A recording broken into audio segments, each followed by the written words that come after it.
शिवसेना के नेता संजय राउत ने मंगलवार को दावा किया कि महाराष्ट्र के मुख्यमंत्री देवेंद्र फडणवीस अब तक सीएम हाउस वर्षा बंगले में शिफ्ट नहीं हुए हैं क्योंकि उप मुख्यमंत्री एकनाथ शिंदे ने वहां काला जादू कराया है। राउत ने आरोप लगाया कि गुवाहाटी के कामाख्या मंदिर में एक भैंस की बलि दी गई थी और उसके सिंग बंगले के लॉन में गाड़ दिए थे ताकि कोई और मुख्यमंत्री न बने।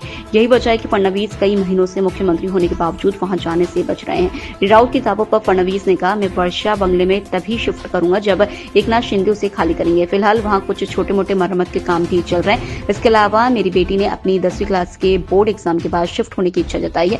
यही वजह है कि मैं अभी तक वहां नहीं गया। दिल्ली विधानसभा की 70 सीटों के लिए बुधवार को सुबह 7 बजे से वोटिंग जारी है। राष्ट्रपति द्रौपदी मुर्मू, दिल्ली के एलजी वीके सक्सेना, राहुल गांधी, विदेश मंत्री एस जयशंकर और दिल्ली की मुख्यमंत्री आतिशी वोट डाल चुके हैं। दिल्ली में 1 करोड़ 56 लाख लोग शाम 6 बजे तक वोट कर सकेंगे। इसके लिए करीब 13,000 पोलिंग स्टेशन बनाए गए हैं। महाकुंभ का 24वां दिन है। सुबह 8 बजे तक 37,48,000 श्रद्धालुओं ने स्नान किया। 13 जनवरी से अब तक 38 करोड़ 66 लाख श्रद्धालु स्नान कर चुके हैं। अखाड़ा परिषद के अध्यक्ष रविंद्र पुरी ने कहा, कुछ माताओं बहनों ने उन्हें बताया कि कच्चा बनियान गैंग और यूट्यूबर गैंग के लोगों ने मेले को खराब करने की साजिश की। इसकी जांच होनी चाहिए। जांच बेहद जरूरी है। हरियाणा सरकार ने मंगलवार देर रात बड़े पैमाने पर आईएएस, आईपीएस और एचसीएस अधिकारियों की ट्रांसफर पोस्टिंग लिस्ट जारी कर दी। इसके बाद 13 एचपीएस की भी लिस्ट सामने आई है जिनके ट्रांसफर सरकार ने कर दिए हैं। प्रदेश में निकाय चुनाव की घोषणा के साथ ब्यूरोक्रेसी में यह बड़ा फेरबदल है। इस लिस्ट में पुलिस विभाग ने बड़ा फेरबदल करते हुए 2007 बैच के आईपीएस पंकज नैन और पावरफुल हो गए हैं। उन्हें प्रमोशन पर सीएमओ का विशेष अधिकार नियुक्त किया गया है।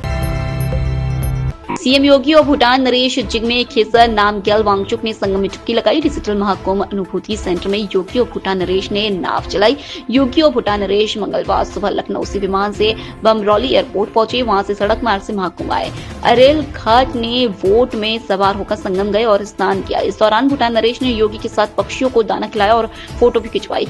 अक्षय वट धाम और लेटे हनुमान में दर्शन पूजन किया। ऑल इंडिया मजलिस ए इत्तेहादुल मुस्लिमीन प्रमुख और हैदराबाद के सांसद असदुद्दीन ओवैसी ने 4 फरवरी को लोकसभा में संयुक्त संसदीय समिति की बैठक के दौरान वक्फ विधेयक का कड़ा विरोध किया। ओवैसी ने मोदी सरकार को मौजूदा स्वरूप में विधेयक पेश करने के खिलाफ चेतावनी देते हुए कहा कि इससे देश में सामाजिक अस्थिरता पैदा होगी। एआईएमआईएम प्रमुख ने इस बात पर जोर दिया कि मुस्लिम समुदाय ने विधेयक को उसके वर्तमान स्वरूप में खारिज कर दिया क्योंकि यह भारतीय संविधान के अनुच्छेद 25, 26 और 14 का उल्लंघन करता है जो धार्मिक समानता और स्वतंत्रता के अधिकारों की गारंटी देता है। भारत सरकार की तरफ से एक आदेश जारी किया है जिसमें सरकारी कर्मचारियों को एआई एप्स और प्लेटफॉर्म को लेकर जरूरी सर्कुलर जारी किया है। फाइनेंस मिनिस्ट्री की तरफ से जारी आदेश में सरकारी कर्मचारियों से कहा गया है कि कई कर्मचारी ऑफिस के कंप्यूटर और लैपटॉप में एआई एप्स का इस्तेमाल कर रहे हैं। इस वजह से भारत सरकार के कॉन्फिडेंशियल डॉक्यूमेंट और डेटा पर बड़ा खतरा बन सकता है।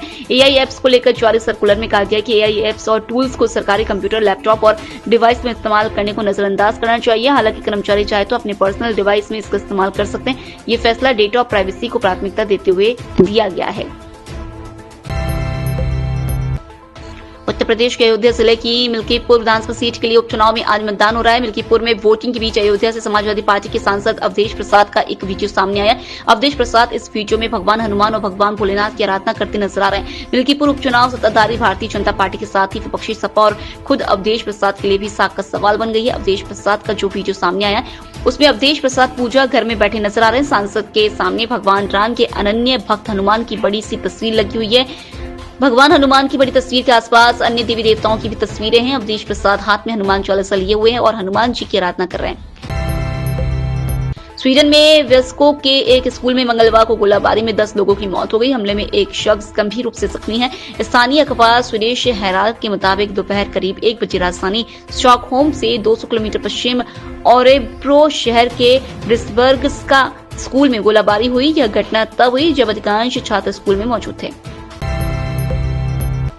अमेरिकी राष्ट्रपति डोनाल्ड ट्रंप ने मंगलवार को अपने सलाहकारों को निर्देश दिया कि अगर ईरान उनकी हत्या करता है तो उसे पूरी तरह नष्ट कर दिया जाए। ट्रंप का ये बयान मीडिया से बातचीत के दौरान आया। उस वक्त ट्रंप ईरान पर दबाव डालने से जुड़े आदेश पर साइन कर रहे थे। दरअसल पिछले साल नवंबर में अमेरिकी न्याय विभाग ने राष्ट्रपति चुनाव से पहले ईरान पर ट्रंप की हत्या करने की साजिश का आरोप लगाया था। इसके मुताबिक सितंबर में ईरानी अधिकारियों ने फरहाद शाकिरी को ट्रंप की निगरानी करने और उनकी हत्या करने के लिए निर्देश दिए थे।